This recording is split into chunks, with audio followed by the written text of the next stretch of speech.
this, okay? Let's do this. Love you. There we go. In the UK, some 3 million major operations are carried out every year. Just take some nice, big, deep breaths. I'll take good care of you. But some patients' procedures are so complex, only the best surgeons can perform them. We're okay to go. Okie dokie. You do have to have resilience. We have death on our doorstep all the time. Addenbrooke's hospital in Cambridge is world-renowned for its pioneering techniques to treat conditions that few others dare to take on. You feeling brave? We often deal with people at the extreme end of life. So during an operation, you're almost in the heat of battle. But pushing the boundaries of modern medicine comes with great risk. No margin for error here.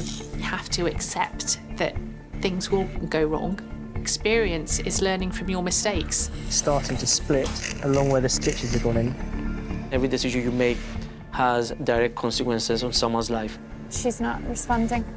The surgeons bear the ultimate responsibility. Oh no. Quick, a lot of bleeding here. This is not working. What a bugger! This is what really happens behind the closed doors of their operating theatres. It all looks good. Perfect. Mission accomplished. There we go. Brilliant. The patient is trusting you in a very difficult situation, and you just need to make sure that you deliver your part of that bargain.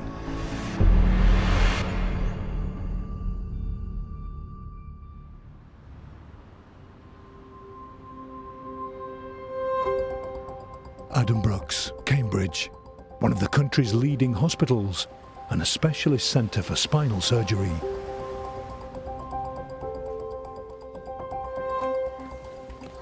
One of its foremost consultants is orthopaedic surgeon John Crawford. Being a spinal surgeon is one of the more challenging surgical specialties.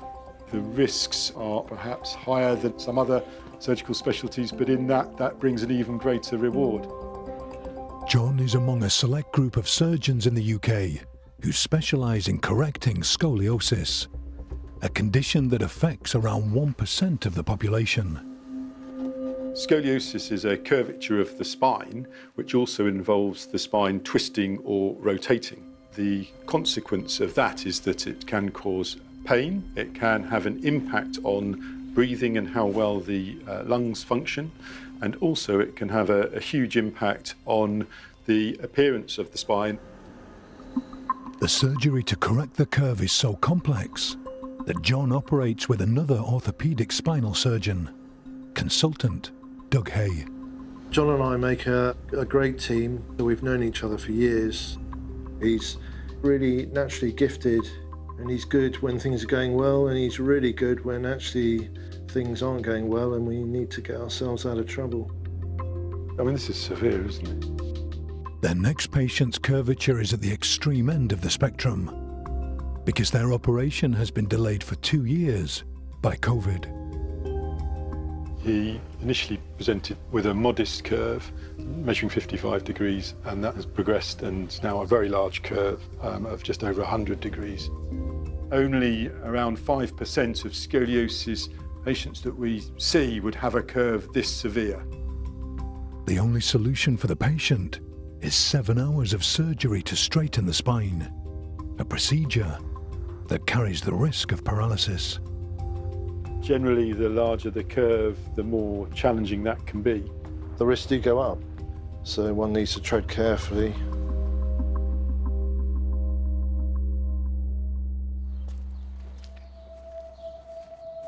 "17-year-old James lives with his family in Bedfordshire and developed scoliosis in adolescence. I've been set back a lot. I wasn't had the most confidence beforehand, but now it's even just gotten lower. I'm just incredibly self-conscious even about the way I walk. Yeah, no, it's been very difficult to deal with just overall. It's very overwhelming. James's curve is now so severe, it's distorting his rib cage, making it hard for him to stand, walk, and breathe. Without the operation, he'd become increasingly disabled. I'd eventually become immobile. Just the thought of it when we have to move is just even worse. Just slowly just can't do anything. Just have to be completely dependent on someone else for most things. Do you just want them to be able to start and get on with having a full life that a young person should have, rather than being in pain? You know, the idea of surgery is quite scary.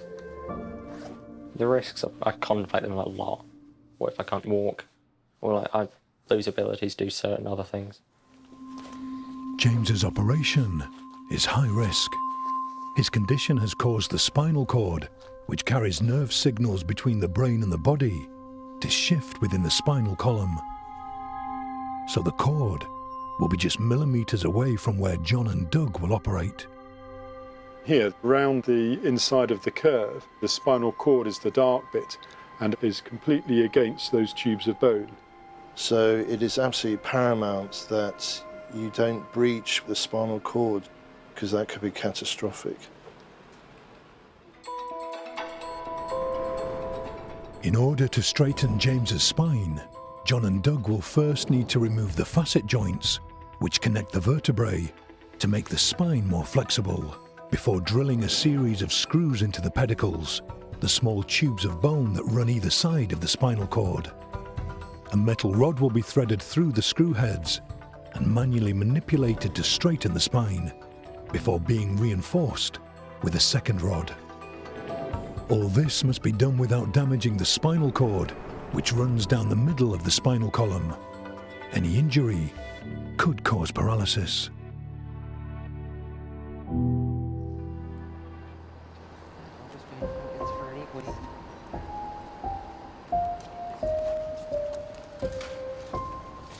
It is very tough knowing what he's going to have to go through. And as near as we've got to surgery, because then there's a level of reality in what is going to happen to him. So should we do a brief? Yeah. It's Millie. He's got a scoliosis of just over 100 degrees. I'm happy that he's having the operation done,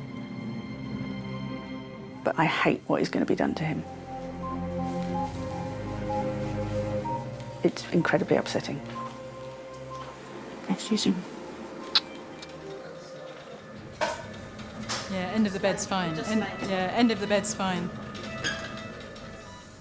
As there's a risk of paralysis, during the operation, neurophysiologists Rebecca and Julieta will constantly run tests. You do eight corkscrews in the head, 16 needles in the legs, 2 in each hand.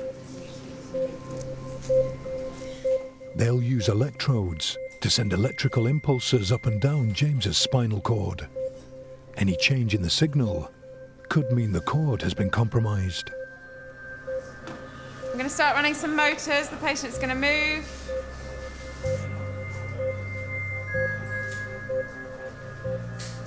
Looks good, doesn't it? The signal's okay? Rebecca? Yeah. Yeah, okay. We're okay to go? John and Doug are the only surgeons in Addenbrooke's who perform this operation. Okay, that's fine, that's fine. It's a big wound, big operation, 2 sides of the spine. It lends itself to having 2 surgeons rather than 1. To start, they make a 30-centimetre incision down James's back.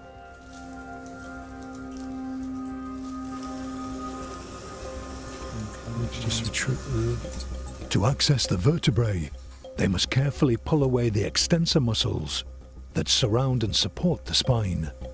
Muscles that make standing and lifting possible. You feel it? Still a bit more here, maybe. Just retreat. Oh, Jesus, man. His muscles quite tight, aren't they? With every operation, I think of the patient that on the table in front of me. It's a huge responsibility taking over the care of that child from their parents, and I know only too well as a father of 3 what that must feel like. Yeah, they're getting stuck together. It's not quite pure. Operating around the spine demands respect. because there's a lot to lose. Dry swab. The one complication that is always in the back of our mind is paralysis, and everything is geared towards reducing that risk to an absolute minimum. More swabs, please. But you can minimise risk, but you can't eliminate it. Jeez. As a specialist centre, surgeons at Addenbrooke's take on groundbreaking and rare operations. One procedure, performed at just 4 other hospitals, is carried out by leading reconstructive urology consultant Nikesh Thiruchelvam. When I decided to become a surgeon, I went through different specialties, and I particularly enjoyed urology. You do surgery where you're using a very fine telescope to look up very fine tubes, and then you do big open cuts to the abdomen. Also, we're very much a specialty that enjoys technology, so it's very much a forward-thinking specialty. Nikesh is a pioneer in treating female incontinence, a condition that affects at least 1/4 of women in the UK. When you have stress incontinence, you get leakage of urine. And there are often various different reasons. It could be increasing age, or it could be from pregnancy, or increased weight. I think patients get very embarrassed about their incontinence. We know it stops them working, it stops them going out, and that can lead to depression. There's a big problem of not enough women coming forward for treatment. They don't like talking about it, they prefer just to live with it. This condition can be caused by a faulty urethra, the tube that carries urine from the bladder. In extreme cases like Nikesh's next patient, it can result in complete loss of bladder control.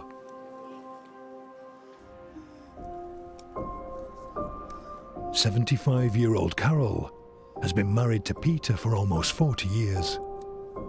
Her problems started 2 decades ago after a hysterectomy. The first time I realised was when I went on the trampoline with the grandchildren, and I was wet, and I thought, oh, that's not good. And it's got worse as the years have gone by. Carol has had 5 other operations to treat her incontinence, but none have been successful. Her condition is now so severe, it dominates her life. It can be so quick. Within seconds, there's that urgency, and whatever you do, it doesn't matter how many times you cross your legs or stand still, whatever, you cannot control the bladder. You cannot help it. Wherever we are, whatever we're doing, I've always made sure that I've got everything I need. I would never go out without clean underwear and pads, which means I've always got to take a bag, and you sometimes end up changing everything you've got on.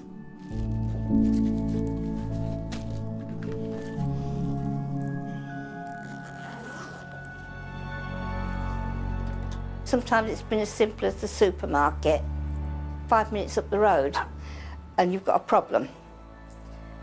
And I've got back in the car and I've been in tears and said, Peter, get me home. It takes you aback a bit sometimes, because the picture that would stand out in my mind is a picture of Carol, completely soaked.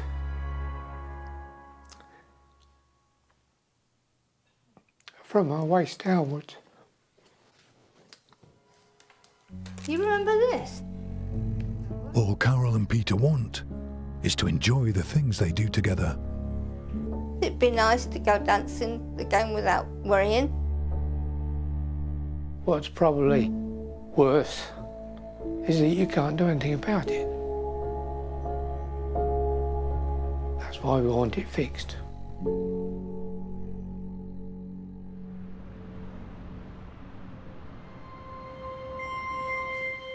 To help Carol finally get her life back, Nikesh and Registrar Nikita Bhatt are planning a radical procedure done only 15 times a year in the UK. It's considered almost the end of the road type operation. And that's primarily because it's quite a complex operation. In surgery, Nikesh will implant a device made of silicone that should enable Carol to control her bladder. So this is a device, it's a 3-piece device. The device has 3 components that are all connected. A balloon is embedded in the abdominal cavity, a pump implanted inside the labia, and a cuff placed around the urethra where it comes out of the bladder. The cuff is inflated with fluid, so it's tight around the urethra, keeping the bladder closed. When the patient feels they have to pass urine, they press the pump that sits within the labia. This drains the fluid from the cuff into the balloon, deflating the cuff and relaxing the urethra so urine can pass outside the body. After about 90 seconds, the fluid automatically flows back to the cuff, so it tightens, closing the bladder. So she's had a number of stress incontinence operations, and she still had ongoing incontinence. The surgery is Carol's last hope. But her previous operations, including the insertion of vaginal mesh, will make the procedure even more challenging for Nikesh. When you're operating on patients who've had multiple operations, it can be very difficult because multiple surgeries often lead to multiple scar formation, so you never know how much is stuck together.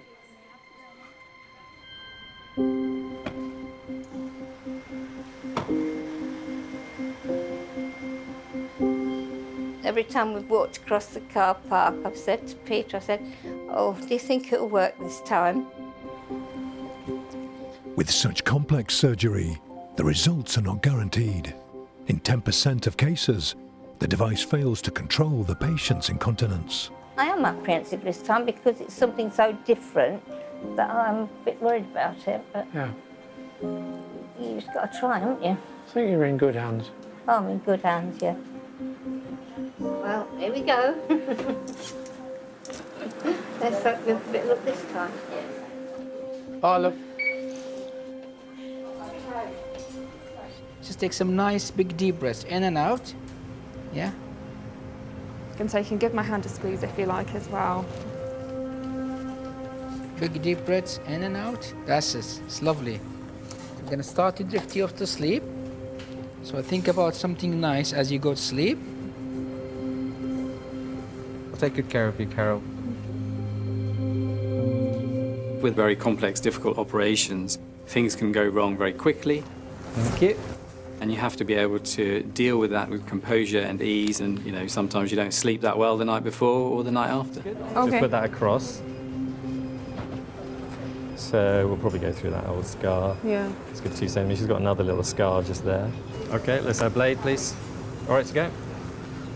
If you just pull up there for me, that's great. I have a tooth forceps, please. To get access to the bladder, where the device will be implanted, Nikesh must operate deep in Carol's pelvis.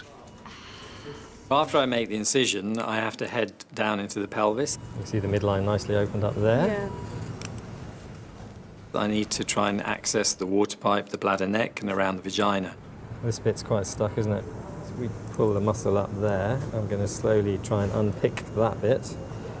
This bit is adherent, which normally isn't, so this is the bit I need to free up. It's quite stuck. It's very stuck, yeah, it's totally adherent. Already, Nikesh is finding access difficult, as many of the structures are stuck together with scar tissue. So I need to dissect the bladder off to get into the space where I can then put the artificial sphincter. So I'm slowly trying to peel it away. The tissues are very thin. It'll be very easy to open the bladder by accident. That's very adherent there.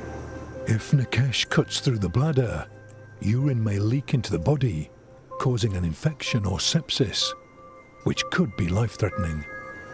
I'm being hesitant because I don't want to go into the bladder. Normally this bit you just sweep with your finger, don't you? Yeah, and it just comes off. away, yeah, absolutely. It is one of the most complex stuck pelvic cavities I've come across. Can I have that blade again, please? So there's a risk that if we can't access the area or can't place the device, One might have to abandon the operation. Then she will have undergone major surgery and had no benefits. Well, that's all scar tissue. Just trying to free it. Just be careful with that. By late morning, operations are underway in all of Addenbrooke's 37 theatres. In Theatre 22, John and Doug have moved aside the muscles around James's spine. Now they can start to operate on his vertebrae. Very nice. Very nice. First, they need to remove 20 of James's facet joints, which connect the vertebrae. So now take the facet joints off. This will make the spine easier to manipulate. It may look like orthopaedic spinal surgery is being a lot more sort of heavy-handed. Decent sized facets. But actually, it's more about technique, skill, and a certain finesse rather than brute strength. Okay, start it.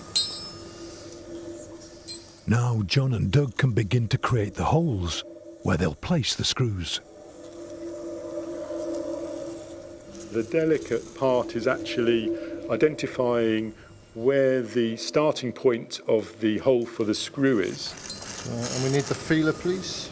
We use our experience and judgment as to the best position for the screws. I am checking lots of reference points on the spine to make sure that I'm in exactly the right place that I need to be.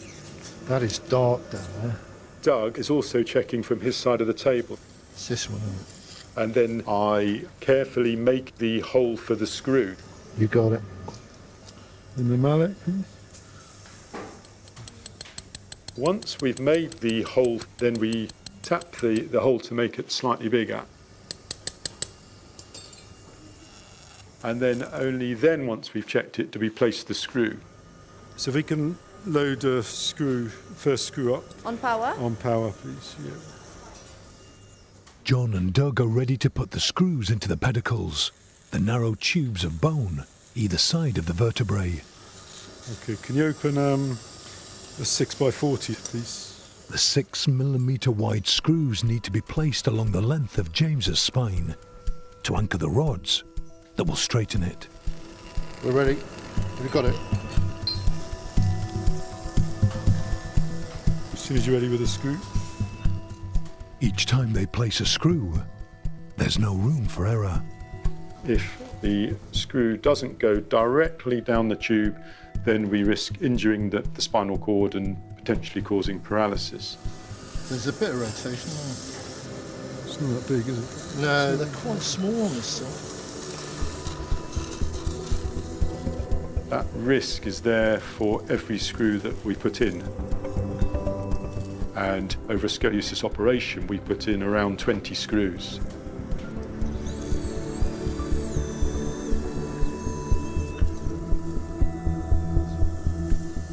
Snug fit. So we are taking that risk 20 times. Running a motor. Right. To check the spinal cord is still functioning, neurophysiologists Rebecca and Giulietta send an electrical signal up and down the cord. Any disruption could mean it's been damaged. Have you got next to it? All stable. I think we're okay. We're okay.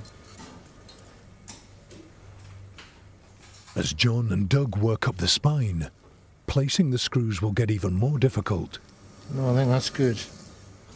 As the pedicles are smaller and the curvature more pronounced.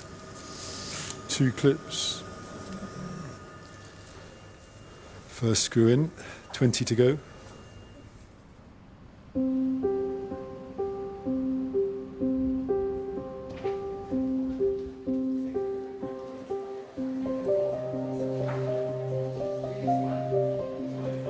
You are worried, but you just hope that he's going to be all right and that he's going to be happy. That's the overriding feeling. Well, it's horrible to wait. You've got the reassurance of knowing that he's in the best hands. And that for us is everything.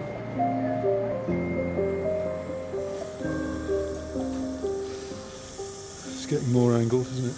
Towards the apex. 2 hours into the surgery, John and Doug have put in 10 screws.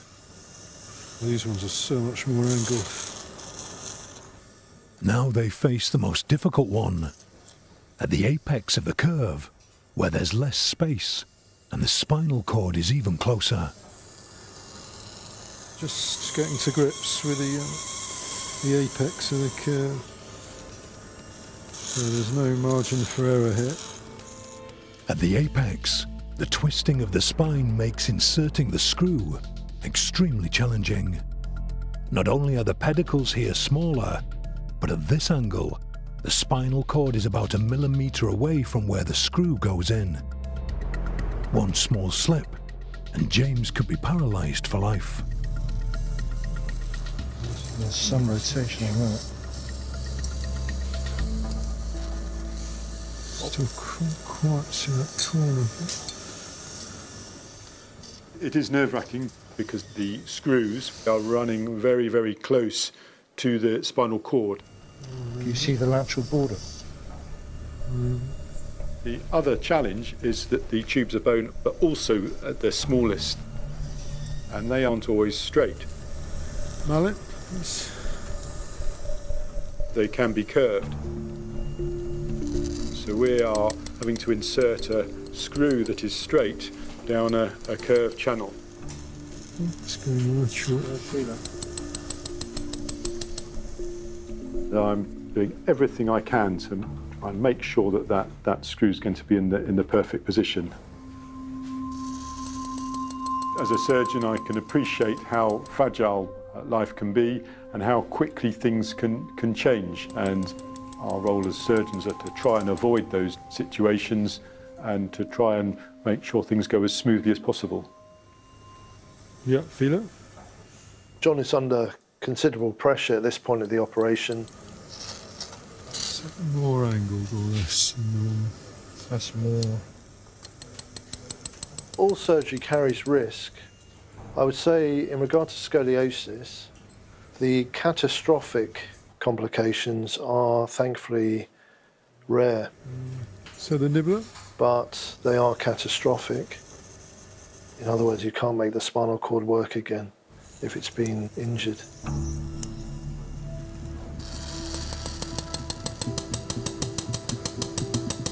Sounds good.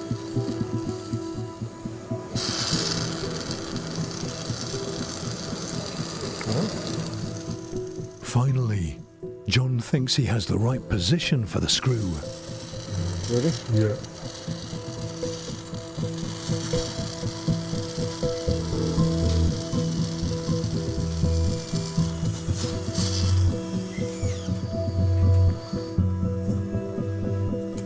The apex screw is in. Running a motor. Thank you. Now neurophysiologists Rebecca and Julieta must again run a signal up and down the spine to check it's not damaged.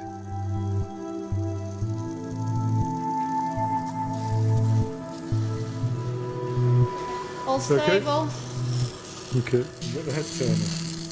You're in the zone. Okay. I'm relieved that I've got the screws in around the apex of the curve. However, the job is not done. We've still got the main part of the operation in terms of putting the rods in and actually straightening the spine.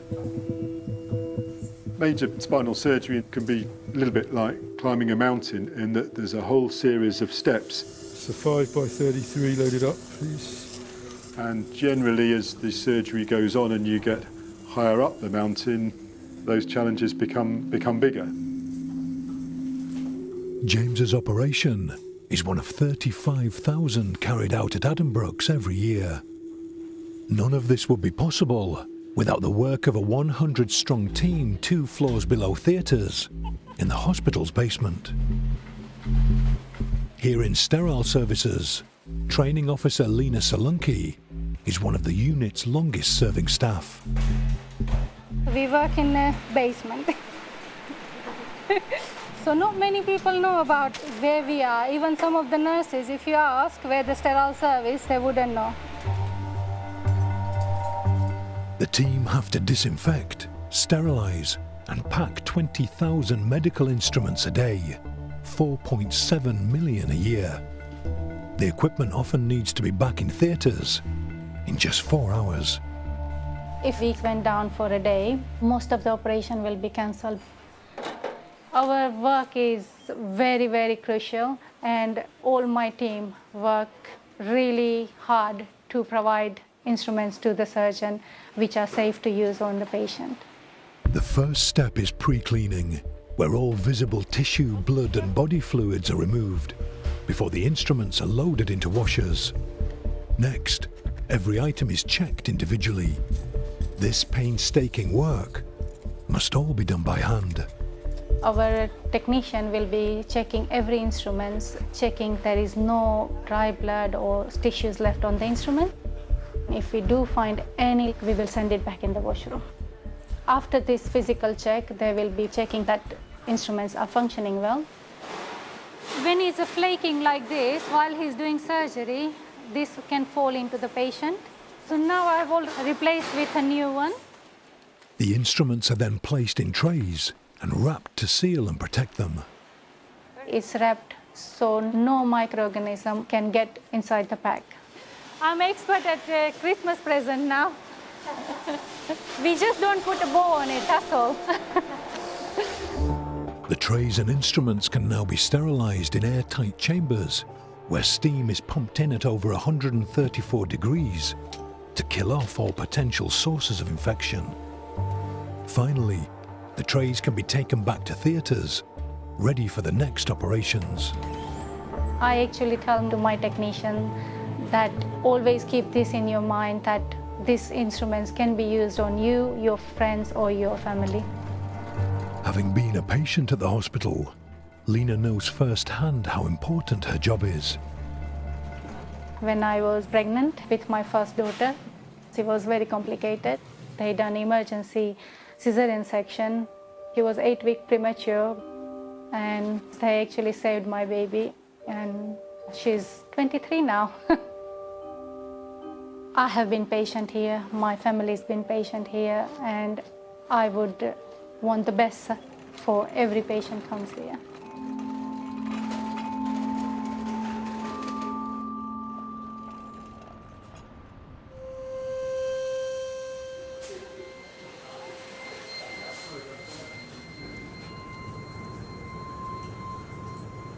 So that's pure scar I'm cutting through. Right. In Theatre 20, Nikesh is struggling to cut through scar tissue in Carol's abdomen. I don't know what that is, I can't see it very easily. Adhesions from previous operations are stopping him from accessing her bladder. Can I free some of this bladder now? For me to be able to put in the artificial sphincter cuff, I need to drop down all that area. So I'm slowly trying to peel it away. It is coming away, I just have to proceed slowly and gently. It's very important to mobilise the bladder as much as possible so you can access the bladder neck area and the water pipe. Good, so that's the bladder freeing up. That's it, good. So that's freed up. Nice. Now I can put my hand in there. It's a bit safer to pull the bladder up, pull that back. Finally, the bladder is free. Mobilising the bladder in this case was difficult. When you achieve each step, there is relief, but I know there's lots of other ongoing difficult steps to continue and complete the operation. That's where I want to go. Now Nikesh faces a bigger challenge. To fit the cuff around the urethra where it meets the bladder. The urethra, which carries urine outside the body, is naturally embedded in the vaginal wall. He must carefully separate it away without damaging the wall or the urethra, both just millimeters thick. Just a bit thin there. The smallest tear in either structure could make the device difficult to implant and jeopardize the operation. I don't think I'm going to take that any further there, as I'm just worried it's a bit thin. And I think perforation is a risk there.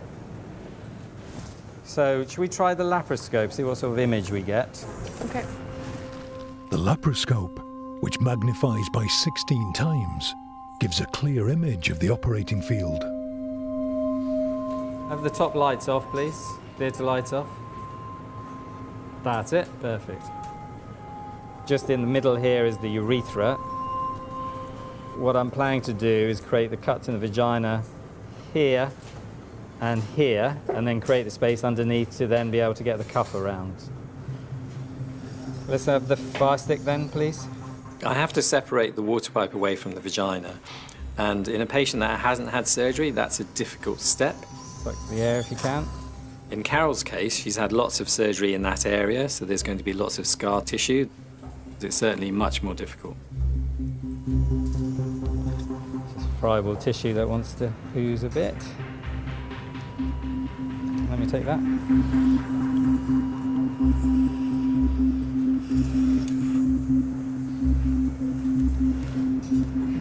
It's not coming through though. Stasinski, please. Okay.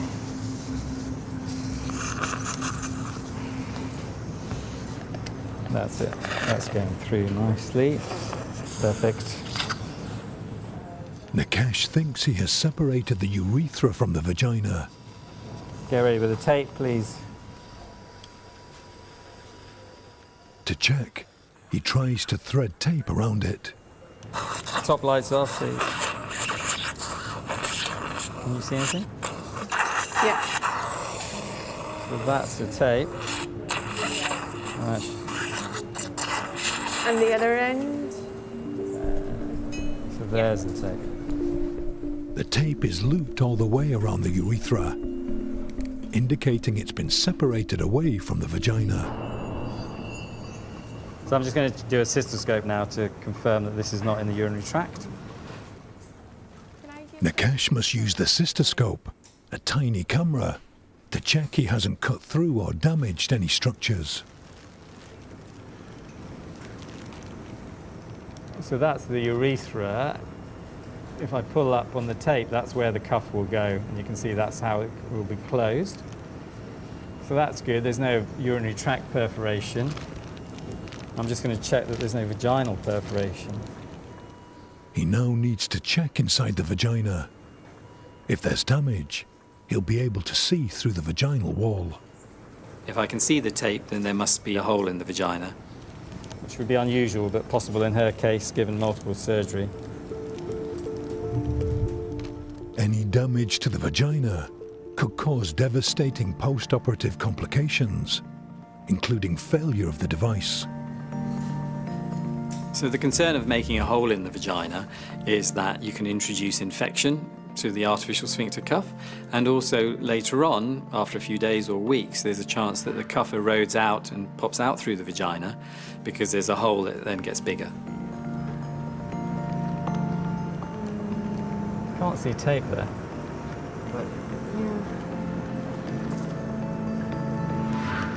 Can't see tape. There's tape. There's tape there. So I have perforated the vagina.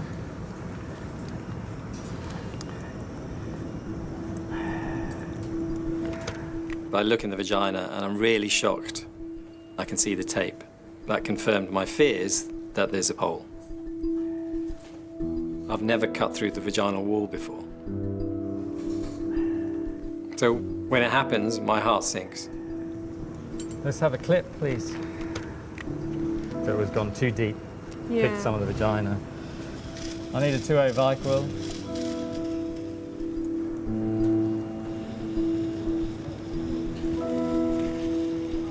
As a surgeon, you have ultimate responsibility.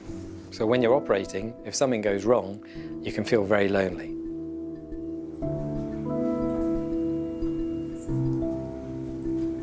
This is a challenging case.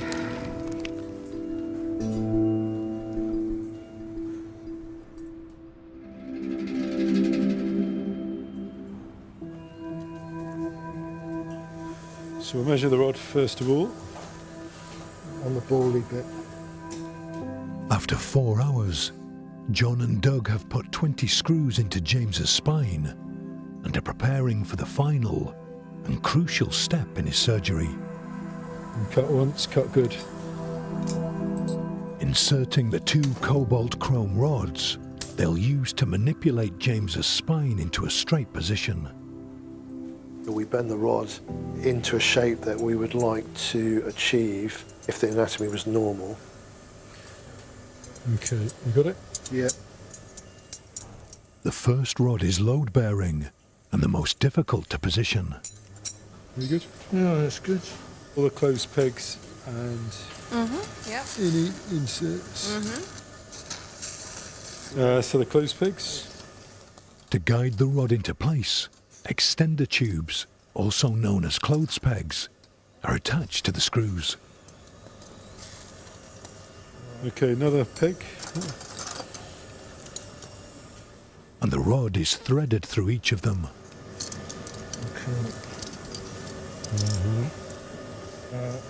Okay, yeah, it's through. Insert. A mechanism in the tube is used to wind down a nut on top of each screw to secure the rod in place. So this is a critical part of the surgery. The rod, it has to sit as a press fit within the screws, so it's a really tight fit. Yeah, just get on it. As we start to do that, there is a huge force through the first screw. So just sitting the rod into the screws. So this part of the operation has to be done fairly rapidly so that the force is spread amongst all those screws rather than it all being on a single screw. Freehand nut. As they secure the nuts, John and Doug need to use an exact amount of pressure. We are judging how much force it takes to sit the rod down into each screw because it's a balance. He's tapping in. It's jamming on that one. Not enough force and we won't get the rod to sit in. Too much force and we risk pulling the screw back out of the vertebra. You got it? Yeah.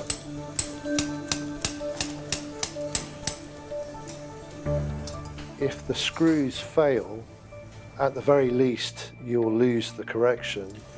Can you just reload that nut there? To the worst case scenario where the screw goes swiping through the canal and paralyses someone.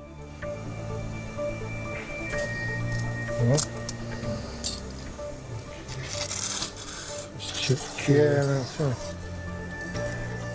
Yeah, it's perfect. Okay. Finally, the rod is fixed in place. Now Rebecca and Julietta need to run another signal down the spinal cord to test it's still functioning. Running a motor.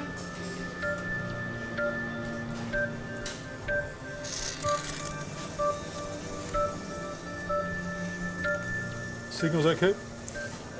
All stable. Okay. Rod holders, please. 2 rod holders. With the rod securely attached to the spine, John and Doug need to move it into a straight line. So once the rod is sitting in the screws, we then come to the majority of the correction, which is to rotate the rod through 90 degrees. So the rod is like this. We're going to spin it round so the rod comes straight, and that will bring the spine across. And this is done steadily over 5 or 10 minutes because we need to keep a close eye on the monitoring of the spinal cord. His curve has developed over 3 or 4 years to get to 100 degrees. Now, we are correcting the curve back over a matter of minutes. Okay, give it a good shove down. And so you do need a certain amount of force to be able to do that because we're reversing 3 or 4 years worth of force in a short period of time. The signal's okay? Yep, everything's fine. Keep the pressure on. John and Doug want the spine as straight as possible, but too much pressure could risk permanently damaging the spinal cord and paralysing James. When we manipulate the spine, We are trying to achieve the best correction we can for James. That's moving.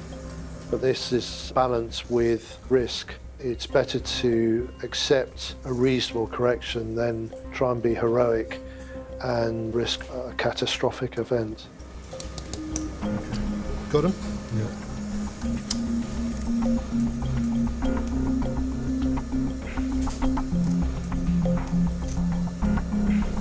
Yeah, it's coming round. Okay. That's fine. John and Doug have manipulated the spine as far as they can without compromising the cord. Okay, so the other rod, please. Now they need to quickly insert the second rod to stabilize it. Insert, please. And another one. So once the first rod is in, that rod is under considerable stress because the spine is fighting the rod to recreate the scoliosis. So second rod is in, but not tight. Need to rotate it.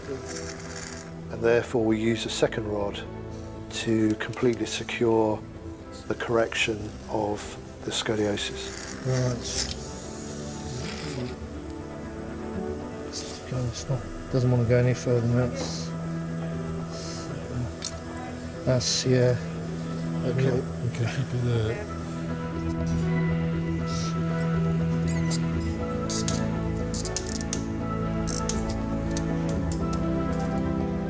Perfect rod length. That's bloody perfect, isn't it? Yeah, you can't teach that. Okay, job done. The second rod has secured James's straightened spine. They've moved it over 10 centimeters, and the curve has reduced from 100 degrees to 24, as far as they could safely manipulate it. It's like a coffee grinder. Finally, they must fix the spine in place with a bone graft made from James's own facet joints, removed earlier in the operation. How's the coffee grinder? Nice. These are ground down and mixed with synthetic bone to create the graft. For the graft to fuse properly to James's spine, John needs to trigger the bone healing process. To roughen up all the shiny bone, so we've got just nice bleeding bone. So the body thinks it's a bit like a fracture, and the body will heal the bone up and knit the spine together in the new position. James's body will recognize the cells in the ground-up bone as his own, fusing the rods and the vertebrae together. Done. So stitches, please. After over 7 hours of surgery, John and Doug can close the wound. It's all a bit of judgment. It's looking good so far. Nice. So yeah, it's a pretty straight wound. James will need several weeks to recover. It will be almost 2 months before John and Doug will see how successful the surgery has been. You never truly know how a patient is going to react when you are reducing a scoliosis and subjecting them to such a big procedure.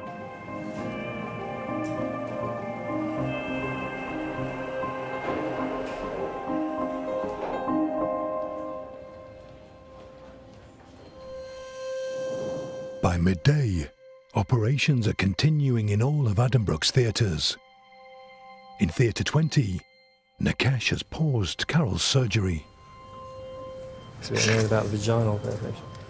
It's because they went through and then I just cut, and I shouldn't have done that. He's damaged her vaginal wall and needs to decide if he can continue the operation to cure her incontinence. It's quite hard to get a vaginal perforation, but it just shows really how friable her tissues are. It's difficult because it's all the multiple surgery. Yeah. I'm thinking, should I carry on or should I stop? Is it safe to proceed? What's the best thing to do for Carol? If it's too big an opening, one might have to abandon and not proceed with the operation. You're gonna close it? Yeah, I'm not really sure. I'll have a look. You feel very responsible. You want to make sure that the patient has a good outcome, and you want to do the best for the patient. Carol's gone through so much at that point, I really must do my best to make sure I can complete the operation safely. I think it's a small hole. I should be able to close it. I'm very disappointed that I made a hole in the vagina, but I wanted to proceed because I knew that the hole was well away from the operating field of where I was going to place the cuff. Small, isn't it? It's tiny. And the hole is very small, and I knew it would be relatively safe to persevere and carry on. It's a very good closure here, so... As the hole is small, Nikesh can close it with stitches. OK, needle to you. Come on. Right, I'm coming up the top end. Lights on again, please. It's looking good, isn't it? Yeah, it looks pretty good. With the perforation repaired, Nikesh can finally start implanting the device. And I'll have the measuring tape whenever you're ready. The cuff ranges in size from 3.5 to 9 millimeters in diameter. Nikesh must carefully choose the right size, or the device will fail. You don't want it too tight. Yeah. There's a risk of erosion, and you don't want it too loose because then it won't work. If I put one that's too loose, there's a risk that she'll leak afterwards. If I put a cuff that's too tight, she won't be able to pee, and there would be increased chance of erosion. I think 6.5 will be too tight.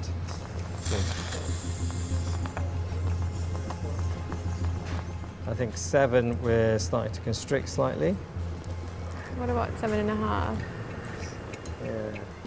So let's go with a 7.5 size cuff, please. 7.5. Yes, please. Yeah, cuff is ready. The device, which could transform Carol's life, can now be implanted. This is the cuff here that we've measured. So now I'm just going to encourage the cuff to go round.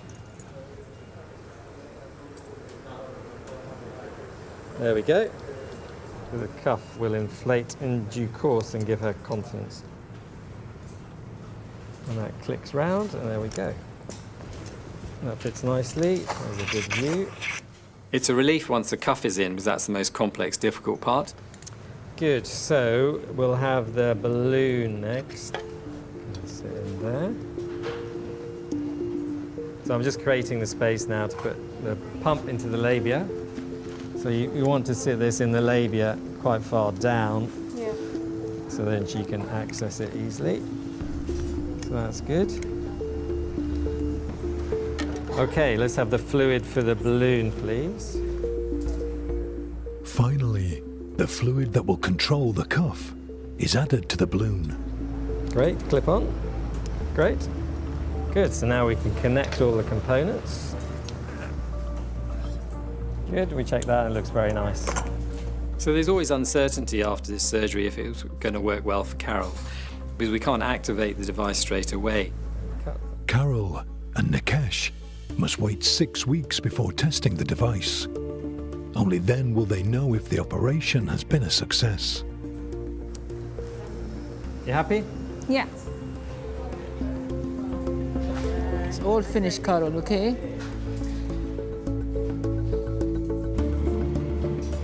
Carol had complex anatomy, and it wasn't an easy operation. I just hope in the coming weeks she recovers well, and fingers crossed when we come to activate the device, and she can then become continent.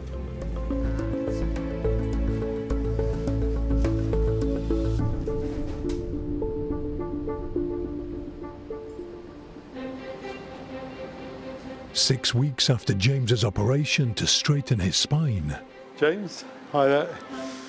He's back to see John. How does your back feel? It feels a lot better, yeah. So your posture to me looks excellent, seeing you walk along the corridor, and you're just over 5 centimetres taller from your surgery. That's very good. I've got your x-rays here, which I'm sure you'd like to see. How would you look at that? James is not only 5 centimetres taller following his surgery, but he's grown both in stature and in his confidence and outlook on life. Your curve straightened up nicely at 24 degrees. So that's down to a very mild curve. Considering you're only 6 weeks after a big operation, I think you've dealt with everything extremely well. I hope that James can get back to college and subsequently university. All right, thank you. Bye-bye. Bye. If he is able to do that, then I will be delighted, and that's where my sort of reward and satisfaction comes from.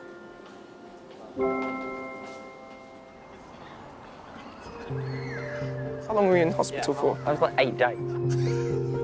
I'm feeling a lot better than I was before. More independent, more confident, more comfortable.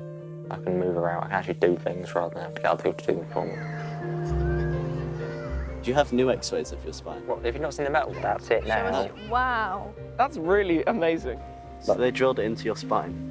Could we, like, stick magnets to you? No. And see how long it takes for you to notice? Throw them at you and see if they stick to your back. I think me and Benjamin have already tried. And is that spine thing going to be in you forever? Yeah.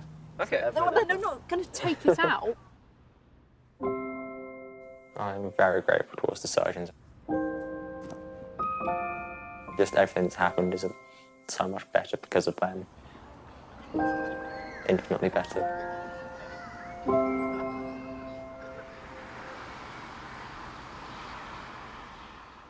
It's 6 weeks since Carol had the operation she hoped would cure her severe incontinence. There was a lot of anxiety thinking, oh dear, if this doesn't work, where do we go from there? So it's just that relief that you're thinking, oh, thank goodness it's working. Carol finally has control over her bladder and the prospect of a normal life. When we were dancing, it was lovely. Lovely not to have to run downstairs to the loo. After all these years of being upset about it, it does feel like a miracle. Dancing with Carol again is like a beginning. It really is uplifting. May it continue a long while. It's fantastic what Nikesh has done for me, and I feel very lucky to have him look after me. It's fantastic that Carol's device has worked well, but the surgery is not just the physical act of fixing things. It's also about restoring their dignity, their self-worth, and their confidence. As a surgeon, you have a lot of responsibility. You have ultimate responsibility in changing a patient's life.